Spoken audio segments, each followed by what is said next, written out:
Waalaikumsalam warahmatullahi wabarakatuh. Ya, Selamat siang Pak Adi. ya, selamat siang. Saya mau minta waktunya dan kesempatannya untuk wawancara Ya, silakan. terkait tentang Pak Adi adalah seorang pengasuh praktisi pendidikan di bidang ujian ANBK. Tahun kemarin bertanya di sini. Untuk pertanyaannya, apa yang menurut Bapak, apa yang menyebabkan siswa tidak konsentrasi dalam belajar? Ya, bismillah, terima kasih. Yang pertama, kenapa siswa itu sangat sulit untuk konsentrasi? Banyak faktor ya. Salah satunya adalah anak mungkin dalam kondisi yang kurang baik dari segi psikisnya kurang baik, apakah dia kena masalah di rumah atau kena kemudian orang tua atau bagaimana, sehingga anak itu tidak mood, belum siap untuk belajar, sehingga pada saat kita paksakan untuk konsentrasi agak sulit. Yang kedua, ada faktor yang anak itu terbiasa dia aktif, sehingga kalau yang namanya anak itu aktif, overaktif, kan sulit berkonsentrasi dalam belajar. Nah, dan yang ketiga ini karena kesehatan anak juga sangat mendukung ya. Anak-anak perlu istirahat, banyak anak yang selalu, mohon maaf ya, zaman sekarang itu kan anak-anak banyak sudah terkontaminasi dengan yang namanya handphone, gadget gitu, sehingga anak lebih fokus pada HP. Pada saat di belajar akan terganggu. Itu ya salah satu faktor. Terima kasih. Untuk yang kedua pertanyaannya, bagaimana tanggapan Bapak atau sebagai praktisi tentang rendahnya minat dan bakat siswa dalam belajar? Sebenarnya guru itu banyak metode-metode yang bisa diterapkan agar anak itu mau atau berminat untuk meningkatkan belajarnya di sekolah, dengan cara misalnya anak diberikan sebuah tantangan, misalnya tolong coba dikasih tugas ini, mereka coba dibaca gitu. Dengan dia diberikan tugas ini, silakan cari informasi tentang ini misalnya. Akhirnya kan si anak itu pasti mencari apa nih tugas minggunya, apakah dia datang ke perpustakaan atau dia di internet, sehingga dia itu minimal, misalnya contoh misalnya nih, tentang apa sih itu planet, dia mencari guys. Nah, dengan dia mencari searching itu akan tumbuh minat anak baca itu. Intinya belajar yang nyaman dan menyenangkan itu sangat diperlukan gitu. Sehingga kalau belajarnya nyaman dan menyenangkan, membuat anak tertarik dan otomatis tumbuh minat baca anak. Menerapkan supaya guru itu senang dulu terhadap pembelajaran betul, tersebut. senang dulu, nyaman dulu yang penting ya. Ya Pak ya, lanjut. Bagaimana cara untuk menambah komunikasi orang tua dengan siswa? Komunikasi orang tua ya memang ini permasalahan yang sangat klasik ya, yang udah luar biasa ya. Bahkan anak orang tua itu cenderung apatis dulu pada anak, sehingga komunikasi yang sangat kurang.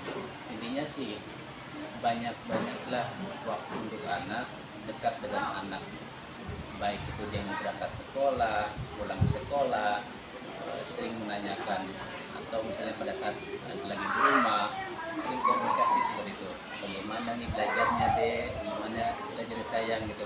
Lebih utamakan anak. Artinya jangan sampai kita biarkan anak-anak itu melepas diri saja. Kan kebanyakan orang tua itu semuanya masalah belajar diserahkan ke guru. Semuanya guru, rata-rata seperti itu. Sedangkan tugas mendidik anak itu adalah bukan hanya tugas guru, tapi tugas orang tua di rumah. Ini seharusnya harus disadari oleh para orang tua. Sesibuk apapun kita, luangkan waktu untuk anak. Banyak kok yang seperti itu. Intinya ya membangun iya, komunikasi. berkomunikasi. Orang tuanya ini gitu, yang harus menyadari itu. Tumbuh kembang anak bukan tergantung di sekolah, tapi juga tergantung di rumah. Terima kasih. Untuk selanjutnya, bagaimana cara untuk menambah pemahaman terhadap guru tentang model-model pembelajaran? Nah, tadi saya singgung sedikit bahwa begitu banyak sih model-model pembelajaran bagi anak ya. Oleh karenanya, sebelum kita menentukan sebuah model pembelajaran, kita harus telah dulu anak satu persatu. Ini anak seperti apa nih? Dia fokusnya kepada apa nih? Gitu. Kalau hampir kebanyakan mayoritas anak itu aktif, berarti jangan menggunakan teknik ibaratnya global gitu, tapi gunakan misalnya menggunakan audio visual atau bahan-bahan pembelajaran lainnya, itu sangat diperlukan. Jadi jangan hanya sekedar metode ceramah yang dipakai digunakan. Kalau metode ceramah yang digunakan mungkin anak akan jenuh. Tidak semua anak itu fokus pada pendengaran, kadang dia penglihatan gitu yang paling kita apalagi sekarang anak-anak itu contoh misalnya lagi sedang main HP, dipanggil orang tuanya pun dia akan nyaut, dia akan lihat fokus pada HP itu gitu. Nah, kita terapkan itu dengan menggunakan audio visual yang dengan menyenangkan. Metode audio visual itu insya Allah anak-anak akan tertarik dan akan lebih fokus. Berarti itu sama dengan sekarang harus diterapkan kurikulum Merdeka Belajar. Iya, betul. Itu oleh masing-masing gitu ya. Dengan menelaah dengan Untuk selanjutnya, bagaimana cara guru atau bapak sebagai praktisi dalam pemahaman tentang literasi dalam mengembangkan proses pembelajaran? Ya, yang kita lakukan belajar membaca ya, membaca ya, siapkan sarana yang katakan daya dukungnya yang sesuai dengan keadaan yang dibutuhkan oleh sekolah gitu. Jadi walaupun kita upayakan belajar internet, tapi kalau sarana pendukungnya tidak memadai, proses belajar itu tidak akan serta dengan baik. Jadi intinya kalau ingin meningkatkan pemahaman tentang literasi anak ya siapkan misalnya buku pendukung itu, Buku untuk merangsang anak merangsang dalam anak itu, pembelajaran. betul, merangsang pembelajaran. Jadi intinya sih harus ada alat pendukung dan Buku-buku yang banyak gambarnya kalau buat kelas 1 gitu ya Pak. iya, banyak Terus yang kalau menarik gitu. iya, kalau misalkan yang kelas tinggi kayak misalkan HP dengan metode literasi Iya, digital betul. seperti itu gitu. Seperti itu. Intinya kan sekarang udah zaman digital, zaman milenial kan gitu. Selanjutnya Pak, ini pertanyaan yang terakhir mungkin ya. Bagaimana tanggapan tentang menurut Bapak tentang sarana teknologi yang kurang mendukung seperti ujian AMDK kemarin kan kita sarananya kurang. Ini yang harusnya ini masyarakat Jawa Barat ini harusnya yang dijawab oleh pemerintah sih, bukan oleh kita. Jadi kalau ingin kurikulum itu akan baik ataupun tidak, dan itu akan baik jika disediakan dukungan yang baik. Contoh misalnya sarananya ya, kalau sarananya kurang ya sudah otomatis ya Merambat. ya ada kebijakan gitu. Intinya saran itu sangat penting. Kalau memang tidak ada ya upaya kita yang bagaimana. Sedangkan zaman sekarang itu sudah digital semua gitu. Untuk pembelajarannya pun sama. Kenapa banyak yang harus diajarkan yang namanya komputer, bagaimana dia mengetik, bagaimana dia klik seperti itu kan. Ya kalau tidak ada sarana ya sangat repotan gitu.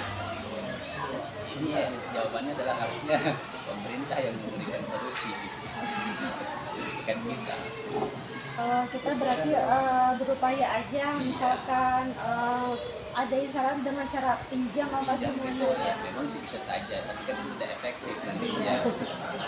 Tetap ke sekolah itu harus dipinjam dengan sarana yang ada untuk meningkatkan kualitas anak tersebut.